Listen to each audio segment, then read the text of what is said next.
There is a white crystal sitting in your kitchen right now that once caused wars, toppled governments, funded empires, and sent a 67-year-old man walking 240 miles in the blazing heat just to pick up a handful of mud from a beach.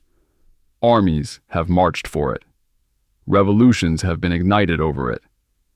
The Roman Empire paid its soldiers with it, which is literally where the word salary comes from. And today, you can buy a lifetime supply of it for about $1. This is the story of salt. Why your body would die without it. Before we get into the empires and the wars and the corporate espionage, and yes, there is corporate espionage, we need to start with something more basic than all of that. We need to start with your body. Right now, at this exact moment, your body contains about 250 grams of sodium chloride. That is roughly enough to fill a small shaker. And every single system keeping you alive depends on it. Your muscles need sodium to contract. Your nerves need it to fire electrical signals. Your cells need it to regulate water balance. Without salt, your blood pressure drops, your brain swells, and your organs begin to fail. This is not a slow, dramatic movie death either. Severe sodium depletion can kill a person in a matter of days. Early humans figured all of this out long before they had laboratories or chemistry textbooks. They figured it out the same way early humans figured out most things. By watching animals. Deer, elephants, and mountain goats would travel extraordinary distances, sometimes hundreds of miles across dangerous terrain, to reach natural salt deposits. These were called salt licks, exposed patches of mineral-rich earth where sodium chloride seeped to the surface. African elephants have been documented walking through pitch-black cave systems, feeling their way along the walls with their trunks, just to reach underground salt deposits and scrape mineral off the rock with their tusks. Incredible animals. Also, honestly, a little relatable. Humans watched this behavior, followed the trails, and started harvesting salt for themselves. Some of the earliest evidence of deliberate salt production comes from a site in what is now Romania, where archaeologists found salt springs being actively exploited as far back as 6,000 years before the Common Era. That makes organized salt production older than the Egyptian pyramids by a comfortable margin. In the Yunqing Salt Lake region of China, evidence suggests people were collecting salt from dried lake beds possibly as far back as 8,000 years ago. These early communities did not just stumble upon salt and move on. They settled around it. Some of the oldest known trade networks appear to have been organized specifically to move salt from places that had it to places that desperately did not. And that is where things start getting interesting. The first salt empires, China and Egypt. Let us talk about China first, because what ancient Chinese engineers figured out about salt production was genuinely extraordinary and almost nobody knows about it. Archaeological evidence from Sichuan province suggests that Chinese communities were drilling for salt brine as early as 3,000 years before the Common Era. Not scooping it from a lake, drilling for it. They would sink bamboo pipes deep into the earth, pump up the salty water from underground reservoirs, and then boil it in iron pans to extract the crystals. Some of these boreholes reached depths of over 300 feet, using nothing but hand tools and ingenuity. Now here is the part that really does not get enough credit. While drilling for salt brine, the Chinese accidentally discovered natural gas. Flammable gas would sometimes escape from the boreholes during drilling operations. And here is where it gets remarkable. Rather than panicking and running, which would be a perfectly reasonable response to the ground suddenly breathing fire at you, they figured out how to pipe it through additional bamboo tubes and use it as fuel to heat their evaporation pans. In a very real sense, salt drilling in ancient China led to one of the earliest known uses of natural gas as an energy source. The Chinese did not just harvest salt. They accidentally stumbled into energy technology that the Western world would not widely adopt for another 2,000 years. The government naturally noticed all of this and immediately asked the most ancient of government questions. How do we tax it? By the time of the Han Dynasty, around 200 years before the Common Era, the Chinese imperial government had established a state monopoly on salt. Private production was banned outright. The penalty for illegal salt trading was death. This was not simply about seasoning food. Salt revenue funded the military, built infrastructure, and kept the imperial bureaucracy running. A government minister named Sang Hongyang argued that salt and iron monopolies were essential to state power because they allowed the government to extract revenue without directly taxing farmers, who had an unfortunate tendency to revolt when squeezed too hard. Taxing salt was the ancient version of taxing something everyone needs while telling yourself you are not taxing people. For the next 2,000 years, salt monopolies would remain one of the single largest sources of government income in China. Emperors rose and fell. Dynasties came and went. The salt tax endured through all of it. Meanwhile, on the other side of the world, Egypt was discovering something equally important about what salt could do to things that were already dead. The ancient Egyptians used a naturally occurring compound called natron, which is mostly sodium carbonate and sodium bicarbonate, to dry out the bodies of their deceased. This was the foundation of mummification. Workers would remove the internal organs, pack the body cavity with natron, cover the entire corpse in the mineral, and wait about 70 days while the natron absorbed all the moisture from the tissues, leaving behind a preserved body that could last for thousands of years. Without salt, there are no mummies. Without mummies, the entire Egyptian afterlife religion looks completely different. And without the afterlife religion, you probably do not get the pyramids, the elaborate burial chambers, or about half of the most fascinating archaeology on Earth. A lot rides on a mineral compound. But preservation went far beyond funeral rituals. Salt could keep fish and meat edible for months, sometimes years. In a world with no refrigeration, this was the difference between feeding an army through a long campaign and watching your soldiers starve before they even reached the enemy. Egyptian fishermen along the Nile would gut their catch, pack it in salt, and store it in clay jars that could be transported up and down the river with ease. Cultures that controlled salt could stockpile food, supply armies on the march, and trade preserved goods across vast distances. Cultures without it were at a serious disadvantage in every category that mattered. This dynamic would repeat itself across civilizations for the next 4,000 years. Rome built roads. For salt, Rome was one of the greatest military and administrative powers in history. It built aqueducts, legal systems, and roads that lasted centuries. And one of its most important roads was built specifically to move salt. The Via Salaria, which translates literally as the Salt Road, ran from Rome northeast to the Adriatic coast where sea salt was harvested through solar evaporation. Roman soldiers stationed across the expanding empire needed salt to preserve their rations.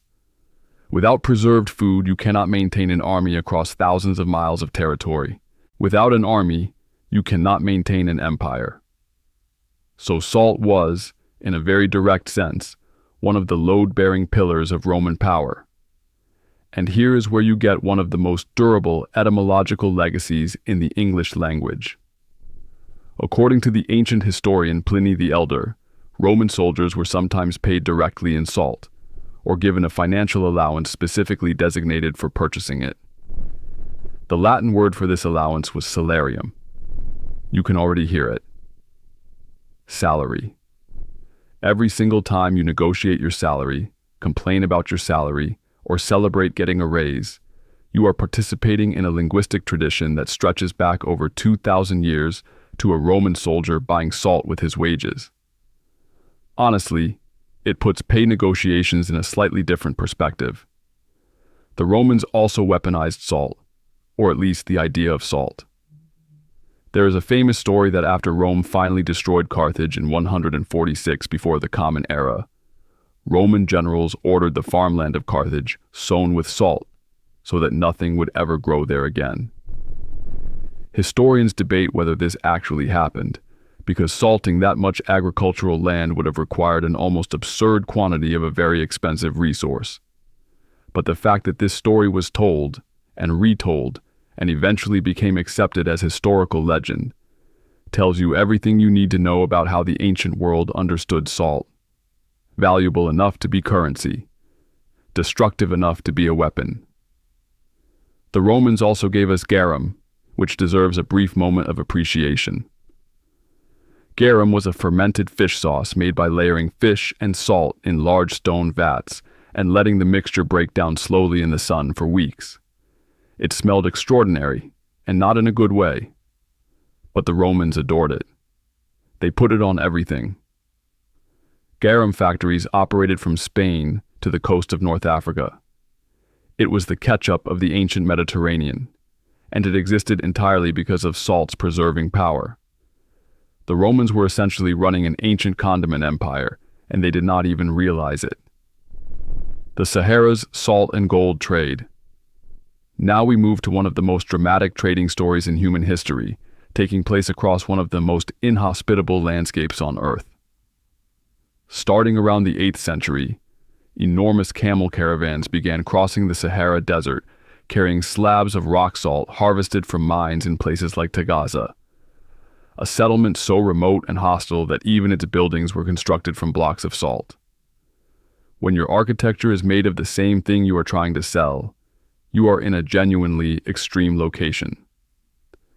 The miners at Tagaza were mostly enslaved people working in conditions that defy imagination.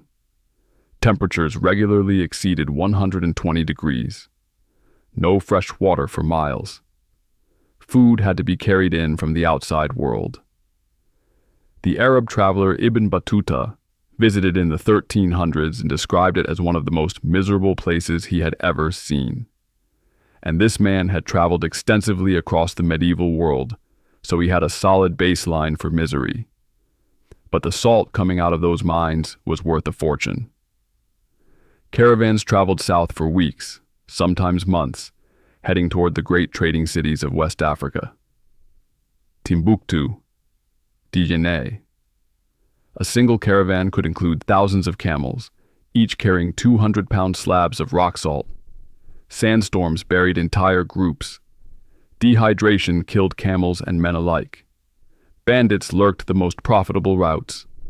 And merchants kept coming back anyway, generation after generation, which tells you everything you need to know about human risk tolerance when the money is right. When those caravans arrived in West African markets, something remarkable happened. Salt was exchanged for gold, not metaphorically, ounce for ounce, pound for pound.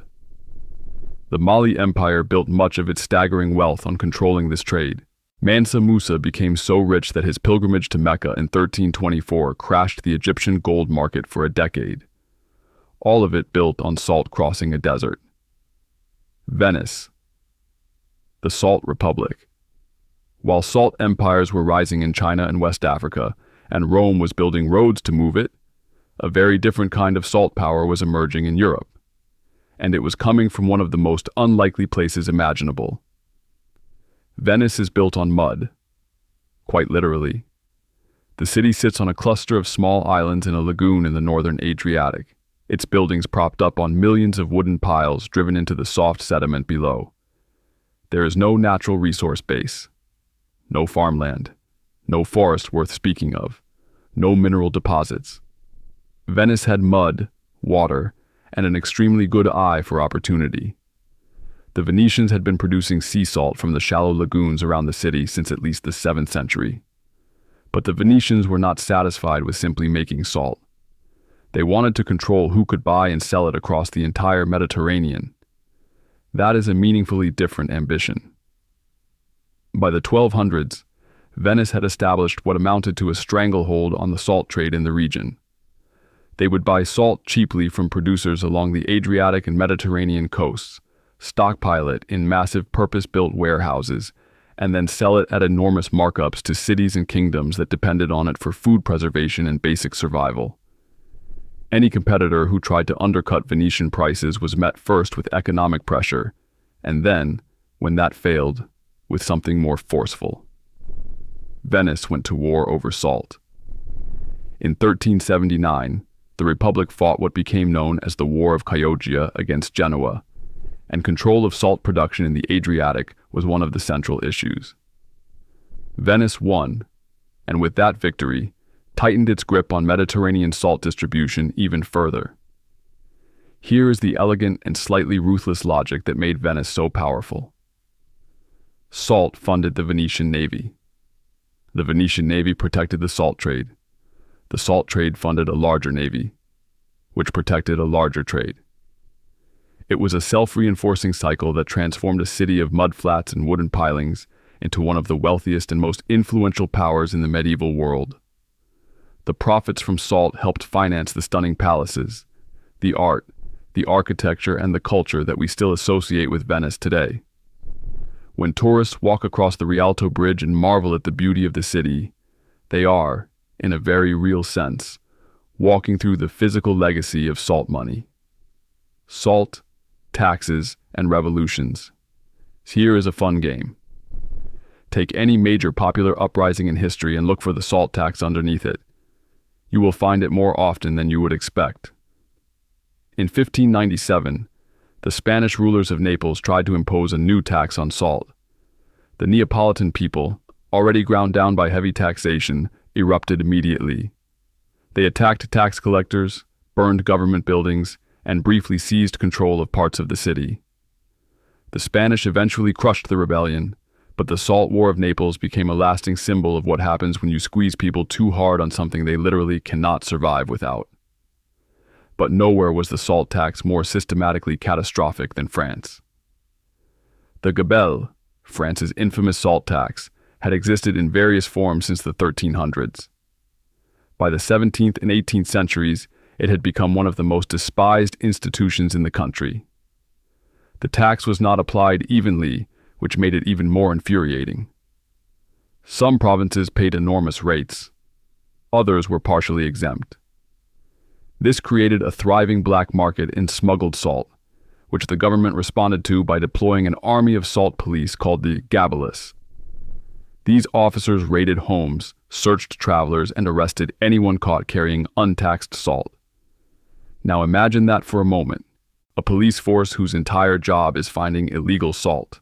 History contains many absurdities, but there is something particularly pointed about a government so afraid of losing revenue that it stations armed officers outside people's homes looking for the wrong kind of seasoning. Punishments for salt smuggling ranged from heavy fines to years of forced labor in the royal galleys. At its peak, an estimated 3,000 people per year were being imprisoned or sentenced to hard labor in France for the crime of salt smuggling. 3,000 people per year for salt. The gabelle did not cause the French Revolution on its own. The causes of the revolution are complicated, and historians will argue about them for as long as there are historians and arguments.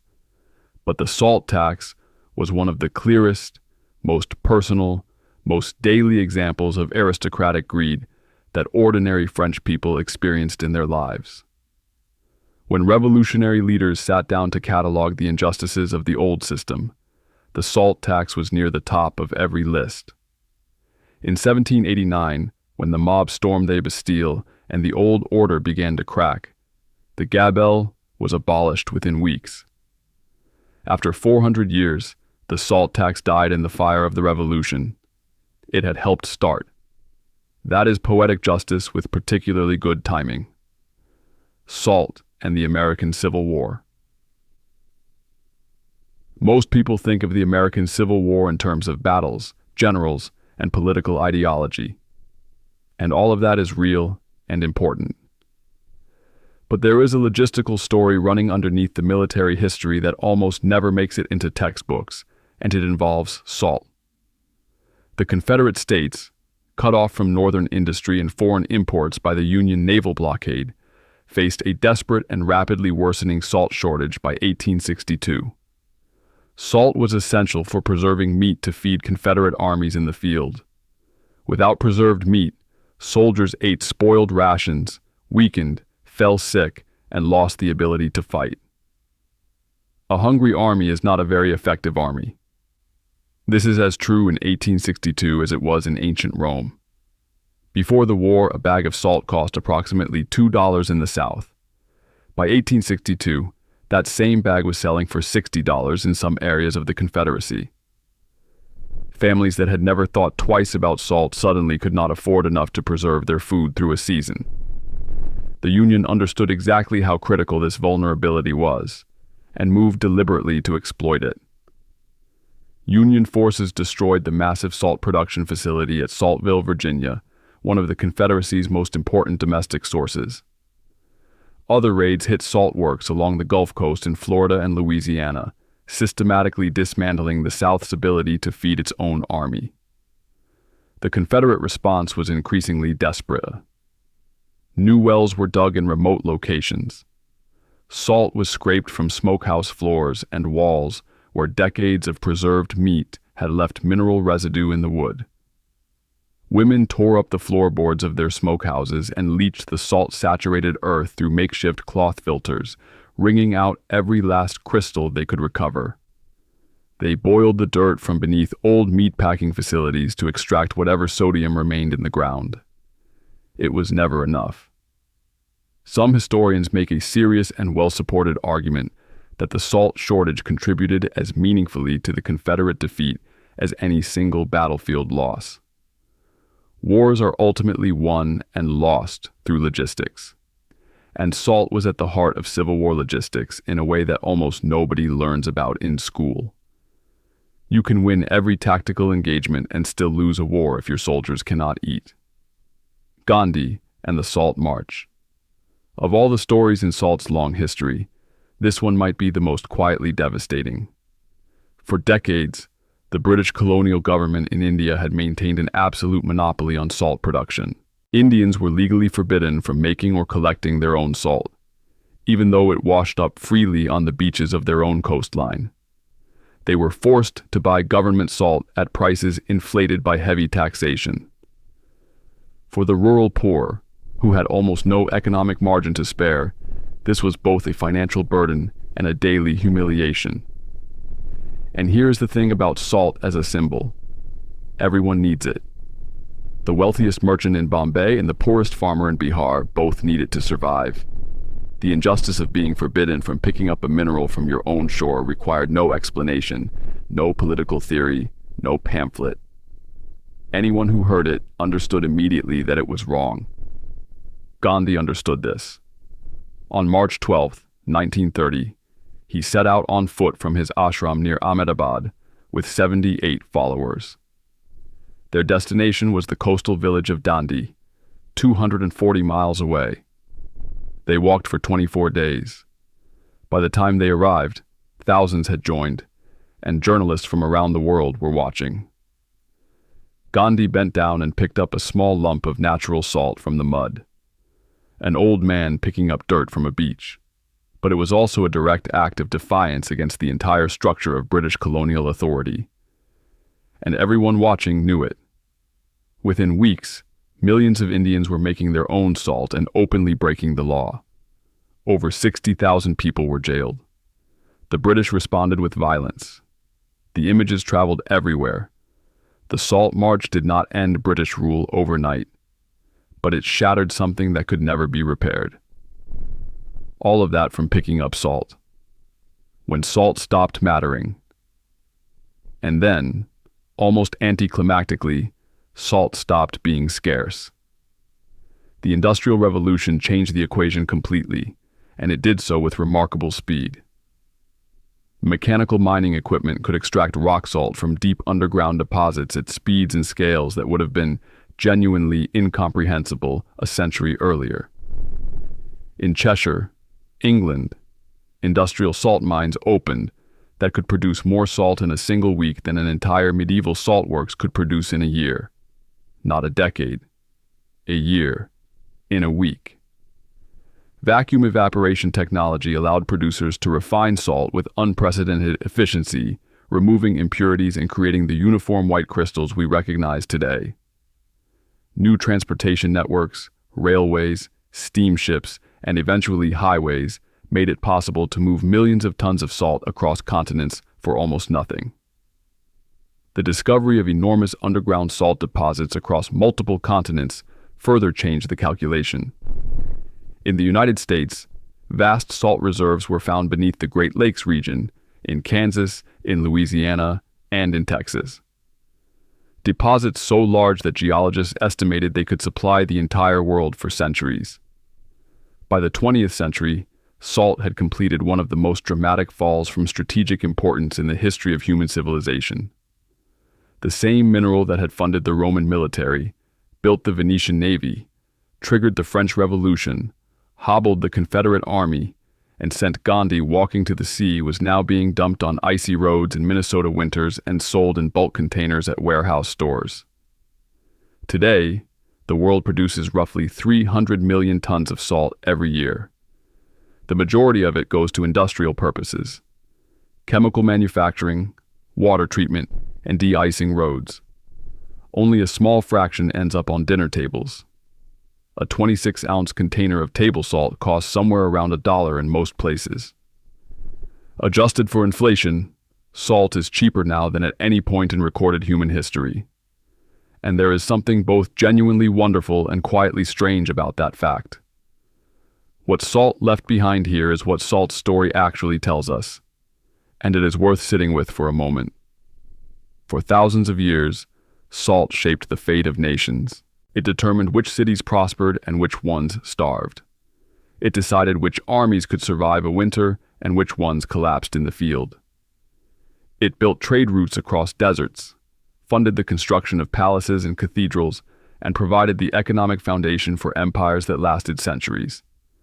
People were imprisoned for it, killed for it, and marched hundreds of miles to reclaim the basic human right to pick it up off a beach. Kings hoarded it. Revolutionaries fought over it. Emperors built entire bureaucracies just to tax it. A city built on mud and stilts used it to become one of the wealthiest powers in the medieval world. A 67-year-old man walked nearly 250 miles to pick up a handful of it and broke an empire's moral authority in the process. And now, it sits next to the pepper on every table at every diner in the world, and nobody thinks it is remarkable at all. That gap between what salt once was and what it is now tells you something important about how power actually works in human civilization. The things that feel permanent, the hierarchies, the economic systems, the structures of authority that seem as natural and inevitable as the landscape itself, they are often built on foundations that can shift under your feet faster than anyone expects. Rome felt permanent. The British salt monopoly in India felt permanent. The idea that controlling salt meant controlling power felt permanent for 4,000 years. None of it was. Salt did not stop mattering because it became less useful. Your body needs exactly as much sodium today as a Roman soldier's body did 2,000 years ago. What changed was access. When salt was rare and difficult to produce, the people who controlled it controlled everything. When technology made it abundant, that power dissolved. The mineral stayed the same. The world around it transformed completely. There is a pattern here that you can see playing out across history with other resources. Oil dominates the modern world the same way salt dominated the ancient and medieval world. Entire economies depend on it. Wars are fought over it. Governments rise and fall based on who controls the supply. But technology is already changing that equation, just as industrial mining and evaporation changed it for salt. At some point, probably sooner than most people currently expect, oil might follow the same path.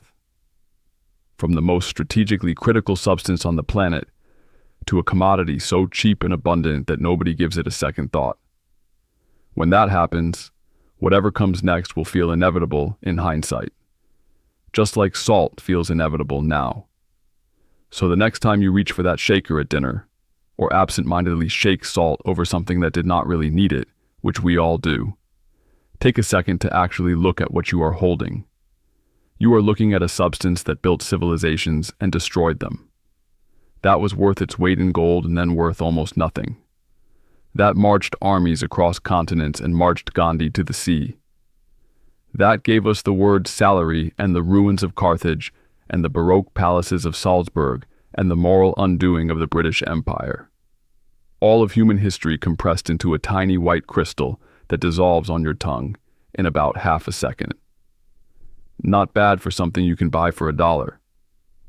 If you found this interesting, hit subscribe and drop a comment telling us which part of salt's history surprised you most. There are more stories like this one coming, and you are going to want to be here.